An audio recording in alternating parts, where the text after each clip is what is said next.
querido, que a graça e a paz do Senhor esteja com você, com a sua família. Que bom estarmos juntos mais uma vez para mais um dia de estudos. Eu gostaria que você pegasse a sua Bíblia, o seu caderno de anotações e que você se preparasse para darmos continuidade, então, ao nosso livro de estudos. Nós estamos estudando esse livro aqui, Um Guia para Viver Bem, um livro da editora Cristã Evangélica. Entra lá no site para você conferir tudo que a editora tem para te oferecer. Muito material bom para te acrescentar nos seus estudos, na sua leitura, enfim, vale a pena conferir. E queria dizer também a você que está aí na sua casa, enfrentando esse tempo difícil de pandemia que nós temos vivido, eu queria te lembrar que o nosso Deus, Ele é Senhor de todas as coisas e que Ele não mudou.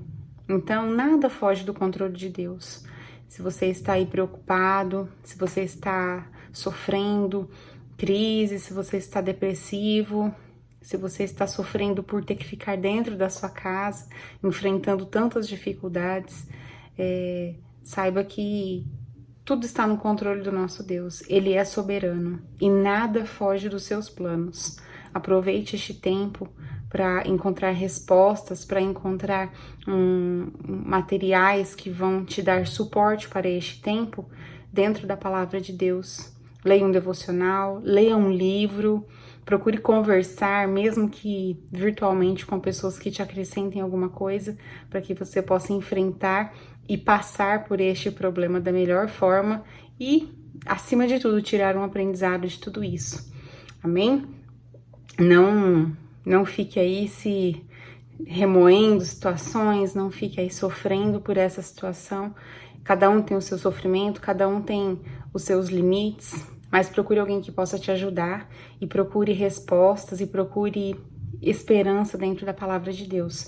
Ela é a única que pode nos ajudar. Eu gostaria que você abrisse a sua Bíblia no livro de Provérbios, capítulo 28. Nós vamos ler do versículo 1 ao 10, que são os versículos que embasam o nosso texto de hoje. Diz assim: Os maus fogem, mesmo quando ninguém os persegue, mas o homem honesto é valente como um leão. Quando a nação tem líderes inteligentes e sensatos, ela se torna forte e firme, mas quando a nação peca, ela muda de governo a toda hora. Um pobre que explora outros pobres é como a chuva que destrói tudo e acaba com as colheitas. Quem não respeita a lei de Deus está do lado dos maus, mas quem lhe obedece está contra eles. Os maus não sabem o que é justiça, mas os que procuram conhecer a vontade do Senhor sabem muito bem. É melhor ser pobre e honesto do que rico e desonesto. O moço que obedece à lei de Deus é inteligente, porém, o que anda em más companhias é uma vergonha para seu pai. Quem fica rico emprestando dinheiro a juros altos e explorando o povo acaba deixando a sua riqueza para quem é bondoso com os pobres. Deus despreza até as orações de quem não obedece à sua lei. Quem engana uma pessoa honesta e a leva a fazer o mal, cairá na sua própria armadilha, mas quem é correto será bem recompensado. A nossa lição de hoje tem como tema ética, o comportamento do cristão. A nossa lição de número 8. E o que será que significa a palavra ética? Então, de acordo com o dicionário, ética é o estudo dos juízos de apreciação que se referem à conduta humana, suscetível de qualificação do ponto de vista do bem e do mal, seja relativa a determinada sociedade, seja de modo absoluto. E ética também é a teoria ou ciência do comportamento moral dos homens em sociedade. Basicamente, um conjunto de comportamentos que nós temos. E aí nós temos a ética também ligada a várias profissões, né? Quando você estuda, quando você está na faculdade, com certeza você teve essa matéria, né? A ética dentro da sua profissão. Que é basicamente a forma como você tem que se comportar, a forma como você tem que agir ou não, né? São regras que norteiam a conduta tanto profissional quanto em sociedade, enfim. Esse conceito ética, ele não vai ser encontrado na Bíblia, você não vai encontrar essa palavra dentro da Bíblia, mas ela acaba sendo muito importante, porque quando nós lemos o livro de Provérbios, por exemplo, que é o livro que está norteando o nosso estudo, nós encontramos conceitos, orientações, lições, muitas dicas, muitos conselhos que vêm nos nortear em relação à nossa conduta, à nossa postura, à nossa forma de falar, de pensar. E pensando em conduta cristã, acaba sendo um norteador das nossas ações. Acaba sendo um livro que engloba ali, nos dá uma noção da nossa ética, daquilo que nós devemos ser ou não, fazer ou não, certo? E a ética é uma disciplina que ela com certeza é muito importante para aquelas pessoas que estão em formação em relação à liderança, mas também em relação a todos nós que estamos aprendendo, que estamos procurando ser bons cristãos, aprender mais a palavra de Deus, porque nós temos que aprender a nos comportar, temos que aprender que aquilo que nós fazemos ou não fazemos, isso tem consequência. E é em relação a isso que nós vamos falar hoje, né? O estudo de hoje nos traz uma questão muito importante para os nossos dias atuais, que é a justiça e a injustiça. Essas duas palavras, esses dois temas, têm grande efeito na nossa sociedade. E é sobre isso que nós vamos falar hoje, né? Nós vamos falar sobre a colheita da injustiça e a colheita da justiça. É lógico que o tema ética, ele é muito abrangente. Ele vai falar sobre diversos assuntos. Hoje nós vamos falar sobre essa questão da justiça e da injustiça, sobre aquilo que nós fazemos de acordo com a nossa conduta, né, que é o que nós falamos agora a respeito da ética, tudo aquilo que nós fazemos ou deixamos de fazer, nós vamos ter consequências. Lá no livro de Gálatas, capítulo 6, versículos 7 e 8 diz assim: não se iludam, lembrem-se de que vocês não podem desprezar a Deus e escapar. Um homem sempre colherá justamente o produto da semente que ele plantou. Se ele plantar a fim de agradar aos seus próprios desejos maus, será plantado semente do mal e logicamente fará uma colheita de ruína espiritual.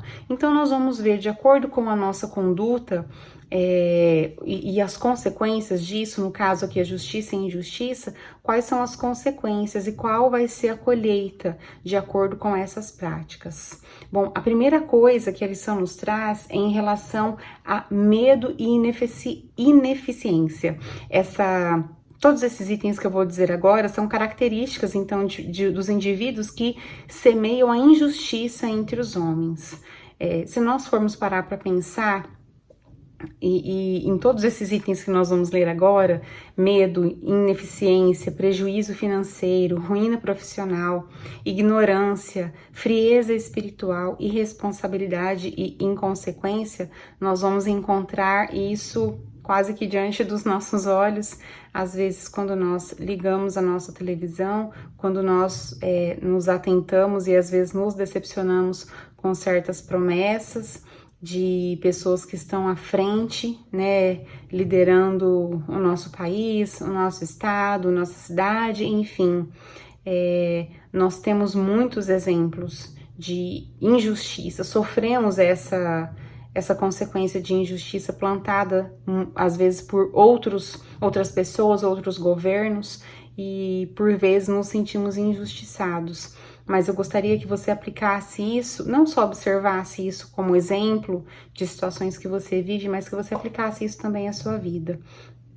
O medo e a ineficiência. Quem procura andar na vereda da honestidade, na vereda ou no caminho da honestidade, ele não teme por seus atos, pois tem como retaguarda a bondade e a misericórdia do Senhor, né?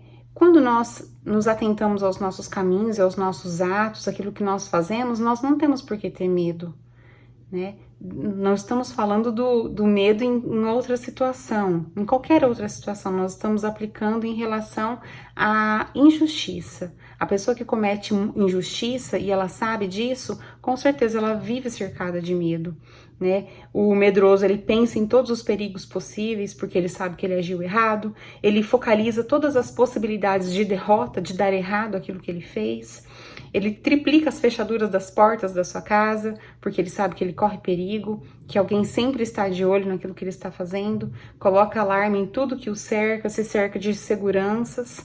Por quê? Porque ele sabe que ele corre riscos. Ele teme pela sua vida, pela sua família, porque sabe que os seus caminhos não são retos, não são caminhos honestos, não são caminhos direitos. Por quê? Porque planta a injustiça. Nós vamos falar de uma questão que deve ser considerada também com muita atenção, que é em relação ao uso do dinheiro. E eu gostaria de fazer uma pergunta para você, e que você parasse para pensar, desse um pause aí no vídeo, comentasse com a sua família ou com quem está junto com você assistindo essa lição. O que pode acontecer com a pessoa que gasta o seu dinheiro de maneira incorreta, eticamente falando, né? A questão ética está no fato da pessoa saber gastar bem, correta ou adequadamente o dinheiro que ganha, né? Então, eu queria que você pensasse em 5 maneiras corretas de você gastar o seu dinheiro, e gostaria que você pensasse também em 5 maneiras erradas de você empregar o seu dinheiro ganho através de um trabalho honesto, certo? E que você pensasse sobre isso, sobre honestidade e sobre a melhor forma de você aplicar, ou de você gastar, ou de você investir o seu dinheiro. Já que quando a gente pensa em injustiça, logo que nos vem à cabeça é a injustiça, talvez seja a injustiça financeira, onde uns têm muito, alguns têm muito e outros não têm nada. Então, eu gostaria que você fizesse esse exercício de gastos aí, para você ver como você tem aplicado o seu dinheiro. Outra coisa que aqueles que plantam a injustiça, eles podem colher é o prejuízo financeiro e a ruína profissional. O indivíduo, ele frustrado, ele volta ao nível de conduta primitivo. Uma das recompensas do trabalho é o dinheiro, nós sabemos disso. Mas ele também é uma tentação poderosa.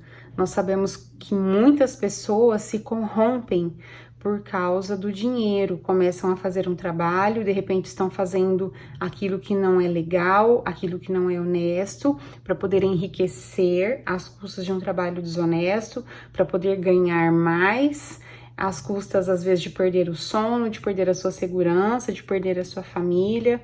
Então, acabam colocando a sua riqueza, todo o seu dinheiro no lugar de Deus, no lugar da família. Aquilo toma um lugar no seu coração. Você já deve ter ouvido, talvez, essa história, né, que é muito conhecida, que uma pessoa pedia um carro para Deus, né, queria muito um carro, tal, né, não que Deus seja obrigado a nos abençoar materialmente, financeiramente. Não, ele não é obrigado, não. Lógico que nós temos muitas promessas a respeito disso, mas Deus nos deu todos os recursos para que nós pudéssemos correr atrás. Nós vimos isso algumas lições atrás, quando estudamos sobre o preguiçoso, né? Nós precisamos correr atrás do nosso trabalho. E, enfim, esse rapaz, né, esse homem estava ali pedindo a Deus, então, porque ele precisava de um carro. E aí, então, ele foi atrás, trabalhou, conseguiu juntar o seu dinheiro e comprou o seu carro. E aí ele ia à igreja, e aí ele que sentava lá na frente, ele que estava todo envolvido com o trabalho da igreja, de repente ele passou a sentar lá no fundo e ficar em pé na porta da igreja por muitas vezes. E aí ele foi questionado em relação a isso. Por que você fica aqui agora na porta da igreja? Não, porque agora eu tenho que ficar olhando o meu carro, porque vai que alguém passa e risca, vai que alguém rouba o meu carro e leva embora. Então ele acabou perdendo todo o culto, acabou perdendo todo o estudo, tudo aquilo que estava sendo feito, porque ele tinha que ficar de olho no carro agora. Então, olha o prejuízo financeiro que essa pessoa teve, prejuízo espiritual, na verdade, que essa pessoa teve, porque queria tanto uma coisa material e acabou que não aproveitou mais nada por conta do carro. O que era para ser bênção se tornou algo péssimo, algo terrível na vida dessa pessoa. Então, e a ruína profissional também. Às vezes a pessoa se empenha tanto no seu trabalho, e nós temos aprendido muito esses dias em relação a isso, né? Como a gente tem tido oportunidade para refletir isso. Que às vezes a pessoa ela se empenha tanto no trabalho, ela não tem tempo para nada, nem para a família muitas vezes, porque se empenha tanto no trabalho que perde a sua família. Não tem tempo para os filhos, não tem tempo para ficar um pouco em casa, não desfruta, né, daquilo que construiu. Às vezes consegue comprar uma casa, constrói uma casa, tem tantas coisas para desfrutar, mas não tem tempo para desfrutar. Nesse tempo que nós temos vivido agora, que às vezes você tem um pouco de oportunidade, né, de ficar mais em casa com a sua família, talvez isso seja uma reflexão para nós, né? De que adianta nós ganharmos o mundo todo, conquistarmos tantas coisas e não termos tempo para desfrutar junto com a nossa família, que é o nosso bem mais precioso, é o nosso bem maior. Então fica essa reflexão. Outra coisa é a ignorância progressiva e a frieza espiritual. Tem uma frase tirada do livro O Líder Eficaz, que diz assim: o mundo é como um moinho no qual somos varridos para trás se não estivermos conscientemente firmes na fé. O prazer de Satanás é perturbar o moinho de tal maneira que vai ficando cada vez mais fácil cair na depravação da carne. Contudo, os nossos recursos são mais eficientes, pois Deus coloca à nossa disposição armas ofensivas e defensivas de que precisamos, a fim de permanecermos firmes e resistirmos às tentações do diabo. Então, às vezes essas coisas têm tomado tanto lugar no nosso coração que nos leva para longe de Deus, que roubam a nossa comunhão com Deus, que roubam o nosso tempo de intimidade com o Senhor e nos levam a uma ignorância em relação à palavra de Deus, que nos levam a uma frieza espiritual a ponto de você não ter vontade, de não ter, às vezes não achar nem necessidade de orar, de estar um tempo ali na presença do Senhor. Então, isso é um prejuízo imenso para a nossa vida espiritual, que é o que nós devemos priorizar. Outra coisa é a irresponsabilidade e inconsequência. Esse ponto vai falar muito sobre como nós estamos preparando os nossos filhos para enfrentar os perigos e os desafios que a vida oferece, né? Fala que nós cometemos um erro terrível quando assumimos uma responsabilidade além do normal por aquilo que os nossos filhos vêm a fazer. Fala um pouco de criação de filhos. Por quê? Porque as nossas atitudes hoje em relação aos nossos filhos, elas vão refletir lá na frente sobre quem eles vão ser, quem eles vão se tornar. Então, às vezes nós mimamos, protegemos de uma forma tão excessiva os nossos filhos hoje, e isso vai refletir quando eles forem adultos lá na frente. Vão ser pessoas inseguras, vão ser pessoas às vezes inconsequentes, não vão saber administrar os seus recursos, não vão saber dar valor naquilo que realmente tem valor e fazer essa troca de valores, que é o que nós vemos hoje na sociedade, né? Dá valor ao dinheiro, dá valor ao trabalho, mas não dá valor à família, à comunhão, à simplicidade, que é o que realmente acrescenta e é o que realmente vale a pena. Então, tudo que nós plantamos hoje, nós vamos colher lá na frente. E cada item desse que nós estudamos, que nós vimos agora, nós precisamos nos atentar a cada um deles, para termos a certeza de que nós não estamos plantando e não estamos envolvidos com esse tipo de prática, né? Para que a gente possa plantar e ter certeza de uma colheita boa. Ninguém quer fazer uma colheita ruim, então nós precisamos nos atentar ao que nós vamos plantar agora. A colheita ela pode ser tanto a curto como a longo prazo. Então, nós precisamos prestar atenção. Às vezes, aquilo que nós estamos fazendo agora, ela não vai ter um resultado agora, mas ela vai ter um resultado lá na frente, seja bom ou ruim. Então, vamos pedir a orientação do Senhor, prestar atenção naquilo que nós temos feito, naquilo que nós temos falado, como nós temos agido em relação a tudo isso que a gente viu até agora, para que a nossa colheita seja benéfica, não seja um plantio de injustiça, mas que seja, como nós vamos ver agora, a colheita da justiça, né? às vezes, um provérbio aqui do livro, né? Às vezes nós cavamos a nossa própria sepultura quando estabelecemos alvos irreais que não podemos alcançar. Então, cuidado com os seus alvos, com as suas metas, com aquilo que você deseja, para que você não cumpra isso através de forma injusta. E quando nós falamos de preceitos éticos, né, está sempre ligado, como nós vimos lá atrás, à prática do bem e do mal. E nós falamos de injustiça agora nós vamos falar de justiça, que é o oposto, né, que é o lado bom do plantio, então, é a colheita da justiça. A Bíblia diz que a carne luta contra o espírito e o espírito luta contra a carne, porque são opostos entre si, para que vocês não façam o que querem. Isso está lá em Gálatas 5:17. Então, estando o espírito no controle, quando nós alimentamos o espírito dentro de nós, né, há libertação, alívio e justiça. E aí nós vamos ter os frutos de justiça, então. Como aquela história, né? Existem dois lobos dentro de nós. O lobo bom e o lobo mau. Ganha aquele que você alimentar. Se você tem alimentado mais o seu espírito vai prevalecer. Se você tem alimentado mais a sua carne, a sua vontade, é ela que vai prevalecer. E não é só sobre prevalecer, é sobre consequência, que é o que nós temos visto, né? Então, a colheita da justiça, primeira coisa, uma consciência tranquila. Não tem nada mais gratificante do que você colocar a sua cabeça no seu travesseiro à noite e dormir em paz. Privilégio de poucos, né? A não ser que você tenha algum problema com insônia. Mas deixar de dormir por preocupação, por você ter feito algo errado, isso deve ser terrível. Então, a tranquilidade, a paz de espírito, isso não tem dinheiro no mundo que pague. Você ter certeza e saber que você está fazendo as coisas de forma correta, que você está sendo orientado pela palavra de Deus e dormir aí tranquilamente, né?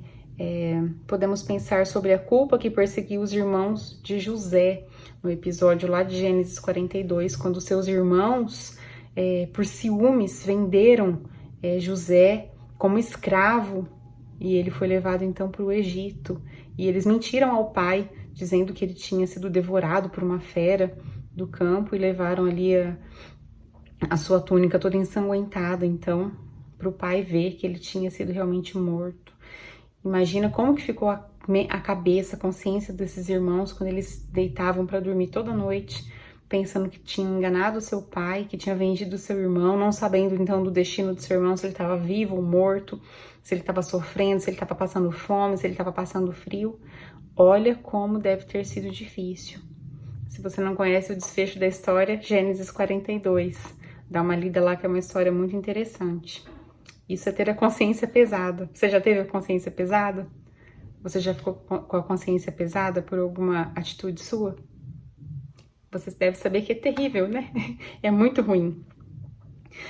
Outra colheita da justiça é a sabedoria e o entendimento. Quem assistiu a lição passada, nós falamos sobre sabedoria. E a gente viu que sabedoria e entendimento, inteligência, são dois conceitos completamente diferentes. Basicamente, um fala sobre a capacidade de aprender e outra sobre a capacidade de não só aprender, mas de aplicar aquilo à vida, né? Então, o Provérbios fala muito sobre entendimento, fala muito sobre sabedoria, e ambas são qualidades que devem andar juntas, né? Não adianta você ter sabedoria sem entendimento, porque isso só ensoberbece a pessoa. Então, o homem sábio e entendido, ele estuda, e assim ele aumenta a sua força. E aí nós vemos um exemplo muito bonito, que é a parábola onde fala a história, onde conta sobre a casa edificada sobre a rocha, né? Que duas casas foram edificadas, uma sobre a areia e uma sobre a rocha. Então, quando veio o vento, as tempestades, e foi contra aquela casa edificada na areia, ela logo ruiu. E quando veio o vento, as tempestades, né, contra aquela casa que foi fundamentada na rocha, que tinha uma estrutura, ela prevaleceu. Então, isso nos fala sobre entendimento, inteligência, e fala sobre sabedoria, capacidade de aplicar aquilo que você aprendeu na sua vida. E nós sabemos que a verdadeira sabedoria, ela vem de Deus. E Provérbios 24:4 fala assim: Na casa da pessoa sábia, os quartos ficam cheios de coisas bonitas e de valor. E a lição nos fala assim: enchem a casa da verdadeira riqueza. A mente vem a ser um armazém de tesouros e ideias nobres e bons propósitos, enquanto por outro lado a ganância coopera para a própria ruína do homem. Esse encher a sua casa de coisas bonitas não está falando só de dinheiro, de coisas materiais, está falando de sabedoria. Não tem dinheiro que possa comprar a sabedoria, porque a sabedoria ela vem do Senhor. Nós vimos semana passada, na lição anterior, né? Na lição de número 7, que o temor do Senhor é o princípio da sabedoria. Então, nós temos que estar atentos aos conceitos do Senhor para que possamos ser sábios. Bom, a última colheita que nós vamos ver agora da justiça é algo que todos nós gostaríamos de ter, eu e você, que é uma vida abençoada, né? Quem de nós não gostaríamos e não desejamos ter uma vida abençoada? Todos nós, né? Só que uma vida abençoada é só Jesus que pode nos dar. Uma vida de paz, uma vida de amor, uma vida tranquila, é só o Senhor Jesus que pode nos dar, porque Ele é o caminho, Ele é a verdade e Ele é a vida. Os 3 conselhos que a lição nos traz sobre uma vida abençoada são 3 conselhos bem práticos: atender, guardar e confiar na palavra de Deus. Atender porque devemos olhar as instruções, aquilo que nós temos aprendido, aquilo que você tem lido, aquilo que você já sabe, e procurar pôr em prática aquilo que nós temos lido e ouvido. Guardar a palavra de Deus no coração. Encher a nossa mente e o nosso coração com a palavra de Deus. Encher a mente também dos nossos filhos, do nosso cônjuge, das pessoas que nos cercam, das pessoas que estão conosco. Porque a palavra de Deus no nosso coração, ela gera vida. E a terceira coisa é confiar na palavra de Deus. Às vezes o nosso maior inimigo somos nós mesmos. Não devemos confiar em nós. Nós somos maus, nós somos pecadores. Não há nada de bom que possa vir de nós. Se nós devemos esperar algo bom, nós devemos esperar algo bom é de Deus. É nele que nós devemos depositar a nossa confiança e colocar o nosso coração. Bom, a conclusão da lição nos diz assim, que a função da igreja, no contexto de Provérbios, é resgatar em seus membros e congregados um comportamento que venha dignificar a nossa fé em Cristo e renovar em nós a esperança da vida eterna. Esses conselhos não é só para a gente fazer bonito diante das outras pessoas, de forma alguma. Esses conselhos são para nos lapidar, para aprimorar em nós aquilo que já foi plantado no nosso coração. Nós uma vez conhecemos a Jesus, entendemos do seu amor, entregamos a nossa vida a Ele, nós não podemos ser mais as mesmas pessoas. Precisamos evoluir, precisamos crescer cada vez mais, tendo atitude de cristãos, tendo atitudes eticamente corretas em relação à palavra de Deus. É o que o livro praticamente de Provérbios vem nos ensinar em relação à conduta. Olhe para a sua vida. Veja o que você tem feito, como você tem andado, como você tem caminhado. Faça uma avaliação e que nós possamos nos consertar naquilo que nós precisamos consertar, corrigir o que precisa ser corrigido, para que possamos ser pessoas melhores na nossa vida cristã e, consequentemente, para as outras pessoas que também nos cercam, para a nossa família, para a nossa comunidade, para a nossa igreja, para o nosso vizinho, seja para quem for. Que a palavra de Deus em nós, ela possa causar uma transformação tão grande que venha abençoar as outras pessoas. Não por um esforço, mas por algo natural que ela certamente causará em nós. Uma mudança que, sabe aquela mudança que quando as pessoas olham para você e falam assim, nossa, você tem algo de diferente? É isso aí, é a conduta que causa esse tipo de reação, é a sua linguagem, é o seu modo de falar que causa essa reação. E tudo isso é o resultado de um proceder cristão. Tudo isso é o resultado da ação do Espírito Santo na sua vida. Então, abra o seu coração, que o Senhor possa te abençoar, que o Senhor possa te ajudar a colocar esses conselhos em prática, nos ajudar a colocar esses conselhos em prática, para que nós possamos nos comportar melhor e termos a nossa conduta aprimorada pelo próprio Senhor Jesus Cristo. Amém? Muito obrigada pela sua companhia, que Deus te abençoe, reflita nesses textos que nós lemos, reflita nessa mensagem, converse com a sua família E na próxima semana nós estamos de volta. Que Deus te abençoe e até a próxima.